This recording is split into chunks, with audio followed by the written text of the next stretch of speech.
أسمو وأجتاز السماء جلالا فأزيد أسراب الغيوم جمالا وألون الدنيا بأجمل بسمة وأكون للخير.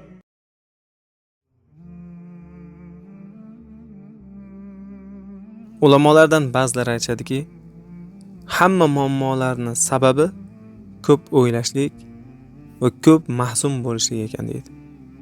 Qarang, bu juda ham muhim gapki, haqiqatan ham aksar muammolarni qarasangiz, uni orqasidan mahzun bo'lish va ko'p o'ylashlik kelib chiqadi.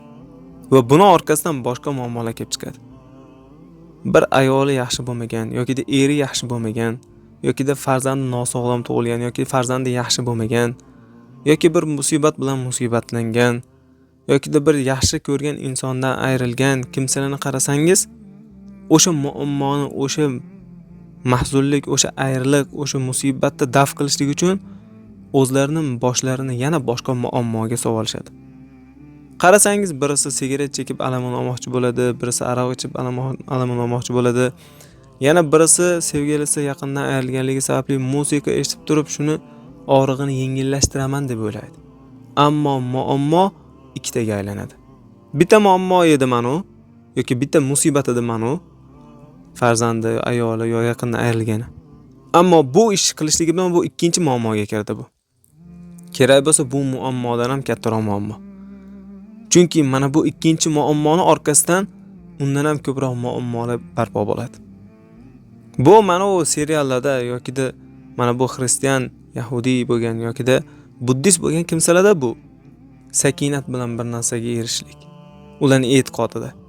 Buddistlarni qarasangiz, tizzalarini bir-biriga chavashtirib, qo'llarini doira qilib turib, ko'zlarini yumib turishadi. Go'yoki bu bilan muammo hal bo'lib qoladiganday. Bugungi mo'minman degan insonlar ham aksar shunaqa bo'lib qolgan. Muammoni hal qilaman deb o'yladi, go'yoki ichishlik, chekishlik yoki bir narkotik narsalarni iste'mol qilishlik bilan. Aksincha bu faqatgina muammoni ko'paytiradi xolos. Alloh taolo oyat karimida aytdi: "Va la tahinu va la tahzanu va antumul a'launa in kuntum mu'minin." Sizlar o'zingizni xor bo'lmang va mahzun ham bo'lmang, albatta agar mu'min bo'lsalaringiz siz eng oliy toifasiz. La tahzan innalloha ma'ana. Mahzun bo'lmang, Alloh biz bilan dedi. Mahzun bo'lish, g'am tashvish chekishlik bu muammoni ko'paytiradi xolos, muammoni hal qilmaydi. Mo'min kishi muammoga muqovama qiladi, ya'ni u muammoni hal qilish uchun jiddiy jahd qilib kurashadi. Muammoga yengilib qolmaydi.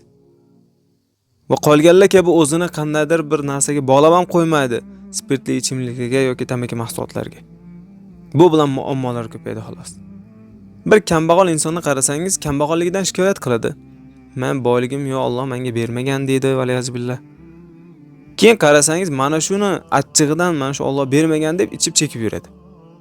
Ichib chekkaning puli bor, lekin uyda ro'zg'or tebratgani puli yo'q. Ajib. Albatta, ichib chekkaningdan keyin o'zingni mana bunday qilib oyoqlar ostida xor qilganingdan keyin qanday qilib sen azizlikka, ya'ni yaxshi hayotda yashashlikka erishishing mumkin? Albatta bu narsa mustahil narsa. Yoki boshqa insonlar ham. Bir muammodan shikoyat qilar ekansizmi, Robbingizga shikoyat qiling, insonlarga emas. Va bu shikoyatingiz shunaqa bo'lsinki, Robbingizga mana shu muammoni haqiqatda hal qiladigan zotga shikoyatingiz bo'ladi shunda. Insonlarga qancha shikoyat qilsangiz, shunchaki sizni yomon ko'rishadi. Oilangiz haqida gapirsangiz, oilangiz haqidagi ma'lumotga va zaif nuqtangizga ega bo'ladi. Ammo Robbingizga shikoyat qilsangiz, u zot sizni qanday bo'lsangiz shunday qabul qiladi va sizni kechiradi, sizni muammolaringizdan chiqaradi. Va siz muammodan chiqishlik uchun qanaqadir narsa ichib chekmang, bu vaqtinchalik xolos, bu narkotik yoki boshqa tamaki mahsulotlari ham bu narkozga o'xshagan narsa xolos. Ozgincha ushlab turadi, go'yoki muammoni hal qilgandek, lekin muammo o'sha bo'yicha qoladi. Mana qarang, bosh og'rig'i, tish og'rig'i, badanning qaysidir qismidagi og'riqlarga Kupen, Bonol, Trimol yoki mana boshqa chet elda yurganlar Panadol, mana Saudiya, Misrda shunaqa narsalarni ichadi. Shu bilan muammo hal bo'ladimi? Yo'q. muammoni go'yoki hal qilgandek bo'ladi, lekin bu vaqtinchalik o'sha muammoni yoki og'rig'i bosib turadi xolos. Ana shuni ta'siri ketgandan keyin yana o'sha muammo kelib chiqaveradi.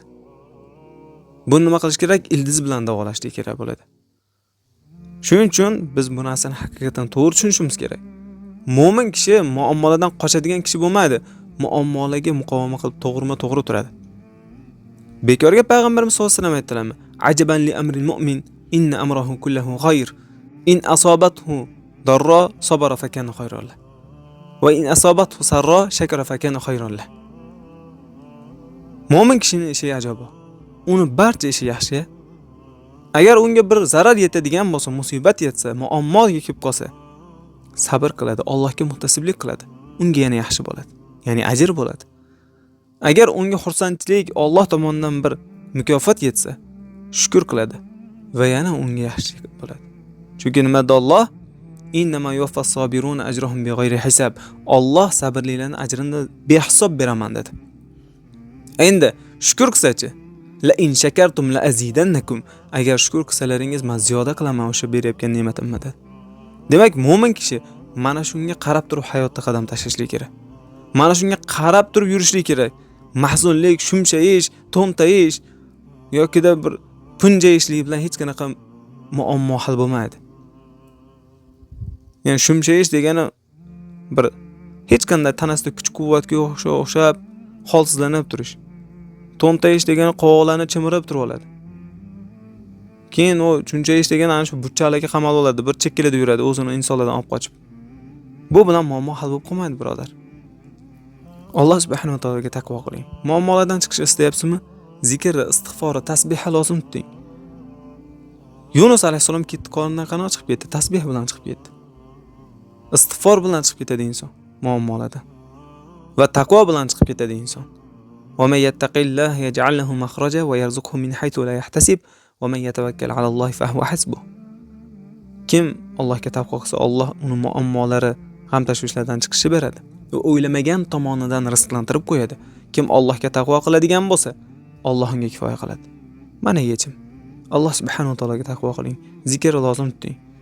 Agar stressga tushayotgan bo'lsangiz, Allohni zikr qiling. Ala bi zikrillahi tatma'innul qulub.